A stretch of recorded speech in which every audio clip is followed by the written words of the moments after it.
Husband আর ছেলের আবদার পূরণ করতে করতেই আমার অর্ধেক দিন পার হয়ে যায়। হে এভরিওয়ান, আসসালামু আলাইকুম। কেউ আছে সবার, কেমন আছেন সবাই? যদিও আমি ক্যামেরার সামনে এসে ভিডিও করতে কমফোর্টেবল না, তারপরও এখন একটু একটু ক্যামেরার সামনে এসে ভিডিও করা ট্রাই করতেছি। যাই হোক, সকালবেলা উঠেই আজকের ব্লগটি শুরু করে দিলাম। কে কোথা থেকে আমার ব্লগটি দেখতেছেন কমেন্ট করে কিন্তু অবশ্যই জানিয়ে দিবেন। ঘরে কোনো খালি চেয়ার থাকলে সেটার মধ্যে কাপড় চোপড় না রাখলে মনে হয় কারো শান্তি হয় না। আমার বাসায়ও সেম, খালি চেয়ার থাকলে আমার হাজব্যান্ড, আমার বাচ্চা সেই চেয়ারের উপরে জামা কাপড় রেখে জাস্ট ভরে নেবে। যাই হোক, সকাল সকাল উঠে আমি এখানে বিছানাটাকে গুছিয়ে নিতেছিলাম, কারণ আমার কাছে মনে হয় যে বিছানা গুছাইলে হয়তো ঘরের অর্ধেক কাজকর্ম শেষ হয়ে যায়, তাই না? মানে ঘরটা অনেক গোছানো গোছানো লাগে, মনে হয় যে হাতের অর্ধেক কাজ শেষ হয়ে গেছে। যাই হোক, এটা আসলে আমার পার্সোনালি মনে হয়, সবার নাও মনে হইতে পারে। আর এই বিছানা গোছানো কিছুই না, একটু পরে সে আমার ছেলে এমনিতেও সব কিছু ওলট পালট করে দিবে। মানে যাদের বাসায় বাচ্চা আছে তারা হয়তো আমার এই জিনিসটা বুঝতে পারবে। যাই হোক, তারপর চলে গেছিলাম বারান্দাতে। গতকাল কিছু কাপড় চোপড় ধুয়ে বারান্দায় দিয়ে দিয়েছিলাম, সেগুলো আর তোলা হয়নি। ভাবলাম সকাল সকাল তুলে এগুলোকে জাস্ট ভাঁজ করে গুছিয়ে রেখে দেই। আর আমি সকালে অনেক তাড়াতাড়ি উঠে পড়ছিলাম, আমার বাচ্চা আর বেবি এখনও উঠেনি। তো আমি টুকটাক এসব কাজ, হাতের কাজগুলো একটু গুছায় রাখতেছিলাম। তারপরে এই গাছটাকে দেখলাম, এই গাছটা অনেক বেশি ময়লা হয়েছে। তো ভাবলাম যে এখন যেহেতু আমার হাতে কোনো কাজ নাই, তো আমি সকাল সকাল এই কাজগুলো একটু গুছিয়ে রাখি। তো গাছটা কিছুদিন যাবতই ভাবছিলাম ক্লিন করব, বাট ক্লিন করা হইতেছিল না। বাট আমি ক্যামেরা অন করে যখন গাছটা ক্লিন করতেছিলাম, ক্যামেরা দেখে কেন যেন আমার হাসি এসে পড়তেছিল। তো এগুলো সব ইগনোর করবা, আসলে আমি ক্যামেরা ফ্রি না। যাই হোক, তো আমার এই গাছটা কিন্তু বেশ বড়, আর এটা আমি ড্রেসিং টেবলের উপরে রাখি। যারা আমার আগের ভিডিও দেখছো তারা অবশ্যই জানো। এই যে দেখো, এটা কিন্তু অনেক বেশি বড়। আর এটার মধ্যে এই যে এরকম ধুলাবালি পড়েছিল, তো আমি এগুলোকে জাস্ট ক্লিন করে নিছিলাম। আর সেদিন সকাল সকালই মনে করো আকাশটা একদম মেঘলা হয়ে গেছিলো হঠাৎ করে। আমি তো ভাবছি যে হয়তো অনেক ঝড়ে বৃষ্টি আসবে, কিন্তু না, বৃষ্টি তখন আর আসেনি। ও আরেকটা কথা, আমার বেসিন দেখে আবার আমাকে কেউ মনে করো না যে আমি আনহাইজেনিক বা কিছু। আসলে আমার বাসা না, আমার বাসাতে পানিতে প্রচুর আয়রন। আমি বেসিন ক্লিন করে মানে ঠিক মতো রাখতে পারি না। একদিন বেসিন ক্লিন করলে পরের দিন যদি না করি তাহলেই দেখা যায় বেসিন এরকম লাল হয়ে যায়। এখন বুঝো যে আমার বাসায় কি পরিমাণ পানিতে আয়রন।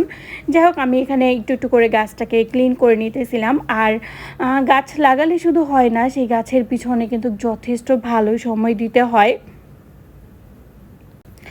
তারপর চলে গেছিলাম সকালে নাস্তা রেডি করতে, কারণ গত রাতেই আমার ছেলে আর আমার হাজব্যান্ড বলে রাখছে তারা হোটেল স্টাইলের পরোটা আর ডাল ভাজি খেতে চায়। বাসায় ময়দা, ডাল সব কিছুই ছিল। তো আমি এখানে বানানো শুরু করছি। প্রায় সময় আমি এই পরোটাটা বাসায় তৈরি করি, কিন্তু অনেক বেশি সময় লাগে, যার জন্য আমার তৈরি করতে একটু লেজি লাগে আর কি। তো মাঝে মধ্যে আর কি বানিয়ে খাওয়াই।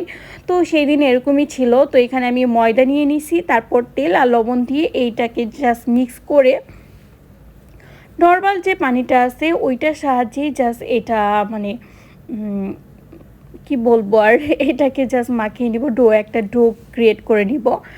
আর এটা যদি 1-2 ঘন্টা রাখা যায় তাহলে পরোটাটা খুব সফট আর ভালো হয়। আমি সেদিন বেশি সময় রাখতে পারিনি। এটাতে কিন্তু নর্মাল ওয়াটার দিয়েই এই পরোটার ডোটা করে ফেলতে হয়। তো এখানে আমার পানি কম হয়ে গেছিলো, তারপর আমি আবার পানি অ্যাড করলাম। আসলে এইটার মিক্সিং মানে এই ডোটা তৈরি করাটাই যতটা একটু ঝামেলা। এই ডোটা যখন পারফেক্ট তৈরি হয়ে যাবে তখন আর সেরকম ঝামেলা হয় না, বেলতেও সমস্যা হয় না। আর আমি তোমাদের সাথে শেয়ার করতেছি যে আমি কিভাবে হোটেলের মতো করে পরোটাটা বানাই, একদম হুবহুব হোটেলের মতো টেস্টটা আসে। যাই হোক, আমি সেদিন আমার ছেলে উঠে গেছিলো, তো ওর জন্যই ঝটপট ভাবলাম যে ও আর আমি নাস্তা করে ফেলি। সেদিন আমার হাজব্যান্ড এখনও ঘুমেছিল। তো এখানে জাস্ট রুটিটাকে তুমি হালকা বেলে নিবা, তার উপরে দিয়ে দিতে হবে তেল, সয়াবিন তেল। তারপর আমি এই যে সয়াবিন তেল দিয়ে দিলাম, তার উপরে একটু ময়দা ছিটিয়ে তারপর এটাকে আমি মানে ভিডিওতে যেভাবে দেখতেছি সেইভাবে একটা ভাঁজ দিয়ে নিতে হবে। অনেকে দেখা যায় যে কাঁচি দিয়ে টুকরো টুকরো করে কেটে দেন রোল করে, বাট আমি সেভাবে আর কি করি না, আমি জাস্ট এইভাবে করি। এটা আমি আসলে কাউকে দেখে শিখিনি, এটা আমার নিজে নিজে শেখা আর কি। তারপর এটাকে তুমি জাস্ট কয়েক মিনিট মানে 5-6 মিনিট রেখে দিলে ভালো হয়। রেখে দেওয়ার পর যদি এটা বেলো তাহলে পারফেক্টভাবে বেলা যায়, সাথে সাথে বেললে একটু সমস্যা হয়। মানে এখন যেটা আমি বেলতেছি সেটা আমি কিছু সময় ধরে রেখে দিয়েছিলাম, তারপর জাস্ট এটাকে বেলে নিবা পারফেক্ট। যদিও এটা অনেক আনহেলদি, প্রত্যেকদিন খাওয়া হয় না, মাঝের মধ্যেই আসলে করা হয়। তো অনেকে হয়তো বলবা যে এত তেল, একই তো পরোটা ভাজবা, তার মধ্যে এত ভিতরেও তেল, ডো করার সময়ও তেল ইউজ করতেছো, যার জন্য বলে দিলাম। দেখা যায় মাসে 1-2 বার বা 3-4 বার করে বানানো হয় আর কি। আর এখানে এই যে ডাল রান্না করব, আসলে আমাদের বাসা থেকে না হোটেলগুলো অনেক দূরে, আশেপাশে যেগুলো আছে সেগুলার সকালের পরোটা রুটিটা সেরকম মজা না আর কি। এর থেকে মনে হয় যে আমি বাসায় বানাতে পারি, এই জন্য আমার হাজব্যান্ড, আমার বাচ্চা আমার কাছে আবদার করে।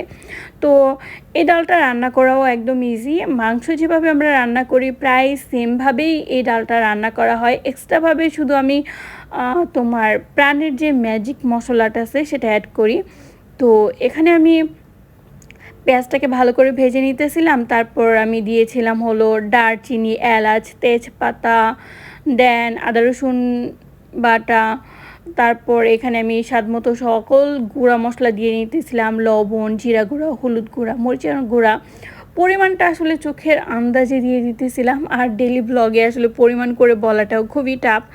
তারপর এখানে গরম মশলার গুঁড়া আমার বাসায় শেষ হয়ে গিয়েছিলো, আমি জাস্ট সেই জারটাকে ধুয়ে দিয়ে দিয়েছিলাম, কেউ আবার কিছু মাইন্ড করো না। যাই হোক, তারপরে এই যে মশলাটাকে ভালো করে কষায় নিব। আর মশলাটা যখন কষানো হয়ে যাবে তখন আমি যে ডালটা সিদ্ধ করে রাখছিলাম জাস্ট সেই ডালটা দিয়ে দিব। আর এই ডালটা না একবার যদি তুমি রান্না করে রাখো একটু বেশি করে, তাহলে দেখা যায় নর্মাল ফ্রিজে রেখে প্রত্যেক দিন একটু একটু করে বের করে গরম করে খাওয়া যায়। এখন এখানেও এসে বলবা এটা আনহেলদি, আসলে মাঝে মধ্যে একটু এরকম মানে খাবার খেলে সমস্যা হয় না। যাই হোক, এই যে এখানে আমার ডালটা এটা দিয়ে কষায় নিতে হবে। তারপর আমি এখানে একটু লবণটা চেক করে নিতেছিলাম, লবণটা দেখলাম ঠিক আছে। তারপর আমি এখানে দিয়ে দিলাম কাঁচামরিচ, তারপর ধনেপাতা কুচি, এটা দিয়ে আর একটু মাখো মাখো করে, আমার হাজব্যান্ড অবশ্য পাতলাটা পছন্দ করে, বাট আমার মাখাটা বেশি ভালো লাগে। যাই হোক, দুজনের পছন্দ অনুযায়ী রাখলাম। তো এই যে ডালটা প্রায় কিন্তু হয়ে গেছে, আমি আর 5 মিনিটের মতো এটাকে রান্না করে দেন নামিয়ে ফেলবো। আর নামানোর আগে এই যে ধনেপাতা কুচি, তো অনেকে দেখা যায় এই ডালটা রান্না করার ক্ষেত্রে 5 ফোড়ন দিয়ে থাকে, বাট 5 ফোড়নের স্মেলটা আমার কেন আচার ছাড়া আর কি অন্য কোনো তরকারিতে দিতে ভালো লাগে না। যাই হোক, এক একজনের টেস্ট এক এক রকম, বা এক এক ফ্যামিলির টেস্ট, রান্নার ধরনটা এক এক রকম। তো এইগুলা নিয়ে কেউ আবার জাজ করতে এসো না। তারপর এই যে আমি পরোটাও ভেজে নিয়েছিলাম, ওদিকে আমি ছেলেকে নাস্তা খাওয়াই ফেলছি, দেন আমি আমার নিজের জন্য নাস্তা নিয়ে নিতেছিলাম। আর সেদিনের নাস্তাটা কিন্তু অনেক বেশি মজা হয়েছিল। তোমরা চাইলেই বাসায় এইভাবে পরোটা ডাল ভাজি বানিয়ে খেলতে পারো, হোটেলের তুলনায় 3 গুণ ভালো হয়। তারপর আমার হাজব্যান্ড ঘুম থেকে উঠে গেল, ওকে নাস্তা দিয়ে আমি দুপুরে রান্নার প্রিপারেশন নিতে চলে গেছিলাম। আর আজকে দুপুরে রান্না করব তেলাপিয়া মাছ ভুনা করব আর ঢেঁড়স ভাজি করব, এই সিম্পল মেনু, আর এক্সট্রা কিছু করব না। তো আমি এখানে ঢেঁড়সগুলো না লম্বা লম্বা করে কেটে নিয়েছিলাম। আমার এভাবে কেটে ঢেঁড়স ভাজি করতে বেশ ভালো লাগে আর মজা হয় কিন্তু। যাই হোক, এখানে আমি তেলাপিয়া মাছগুলোকে হলুদের গুঁড়া আর লবণ দিয়ে ভালো করে ম্যারিনেট করে নিতেছিলাম। মাছগুলো আগে আমি পরিষ্কার করে জাস্ট এখানে রাখছিলাম। আর আমার বাসায় প্রচুর মাছই, আমি তোমাদের কি বলবো, প্রতিদিন তোমার কি রান্না করব না এই ভেবে ভেবে দিন পার হয়। মাঝে মধ্যে হাজব্যান্ডকে জিজ্ঞেস করি, সেও বলে তোমার যা মন চায় তাই রান্না করো। যাই হোক, আজকে আমার যা মন চাইতেছে তাই রান্না করলাম, আর সকালে তাদের পছন্দের খাবার দিয়ে দিছিলাম। এমন করেই আমার সংসার জীবনটা আর কি কাটতেছে। যাই হোক, এখানে আমি এক এক করে মাছগুলোকে ভালো করে একটু ভেজে নিব। আমার বাসায় কম বেশি সব মাছগুলো ভেজে রান্না করা হয়। আর এদিকে আমি ঢেঁড়স ভাজি করব, কিন্তু আমি পেঁয়াজটাকে একটু পুড়ে ফেলছি। ঢেঁড়স ভাজি করার ক্ষেত্রে আমি যেটা করি, পেঁয়াজটাকে হালকা ব্রাউন করে ভেজে তারপর ঢেঁড়সটা দিয়ে দিব। তারপর এর মধ্যে আমি দিয়ে দিব স্বাদমতো লবণ, হলুদ গুঁড়া আর কাঁচামরিচ কুচি। কাঁচামরিচ কুচিটা আমি লাস্টে অ্যাড করি, যার জন্য এখন তোমরা দেখতে পারবা না। তো এই যে আমার অলরেডি এটা হয়ে গেছে, মানে এটাকে এখন ভালো করে করে নিব, মানে লাড়াচাড়া দিয়ে নিব, দিয়ে এটাকে ঢেকে আমি রান্না করব। এই ভাজিটা কিন্তু অনেক বেশি মজা হয়। আমিও যদি এখানে হালকা তেলে করছি, তোমরা করলে হয়তো তেলটা একটু বেশি দিয়ে করতে পারো, তাহলে আরও ক্রিস্পি হয়, আরও মজা হয়। তো আমি এখানে একটু হালকা তেলে করতেছি। এই ভাজি রান্নাটা আমি আমার আম্মুর কাছ থেকে শিখছি। যাই হোক, এরপর না আমি ২ চুলায় একসাথে রান্না বসাই দিতেছিলাম। কারণ ২ চুলায় একসাথে রান্না করলে দেখা যায় সময়ও বাঁচে, দ্রুত রান্নাটাও হয়ে যায়। যাই হোক, এখানে আমি পেঁয়াজটাকে ব্রাউন করে ভেজে নিব। তারপর আদা রসুন বাটা দিয়ে স্বাদ মতো সব মশলা দিয়ে দিব। আমি আসলে আমার সব রান্নার ধরনটাই একই রকম। আমি সব রান্নাগুলা সেমভাবে করে থাকি। তারপর এই যে রেগুলার মশলা সব কিছু দিয়ে তারপর মশলাটাকে ভালো করে কষাই নিলাম। আচ্ছা, আমার রান্নার ধরনের সাথে তোমাদের কার কার রান্না মিলে গেছে বলো তো, একটু কমেন্ট করে জানাইও। আর তোমরা কে কোথা থেকে আমার ভিডিওটা দেখছো সেটা কিন্তু কমেন্ট করে জানাই দিও। আর যারা আমার ভিডিওটা এই পর্যন্ত দেখছো, আপু ভাইয়া বা যাই দেখো না কেন, তোমাদেরকে অসংখ্য ধন্যবাদ। আরেকটা কথা, সেদিন কিন্তু আমি ফ্রোজেন টমেটো দিয়ে মাছটা ভুনা করছিলাম। আমার এখন মনে পড়ছে ভিডিওতে ভয়েস দেওয়ার সময়। তো বেশ কিছু টমেটো ফ্রোজেন করে রাখছিলাম। তো সেদিন যখন মাছ ভুনা করি তো আমার মনে হয়েছে যে একটু যদি আমি টমেটো দিতে পারতাম ভালো হইতো।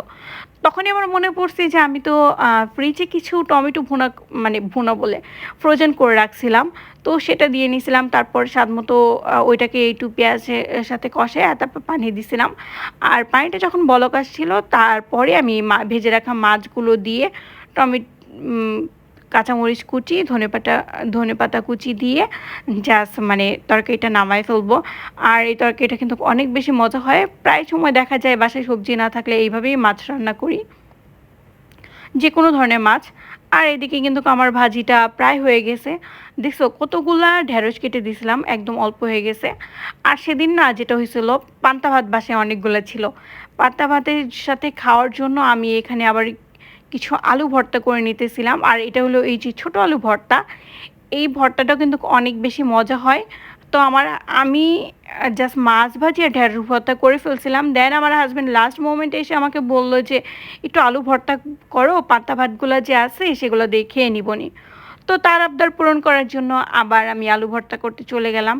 আর এই হলো অবস্থা। এরকমভাবেই হলো, মনে করেন হাজব্যান্ড আর ছেলের আবদার পূরণ করতে করতেই আমার দিন পার হয়ে যায়। যাই হোক, যারা এই পর্যন্ত আমার ভিডিওটা দেখছেন তাদেরকে অসংখ্য ধন্যবাদ। ভালো থাকবেন সব।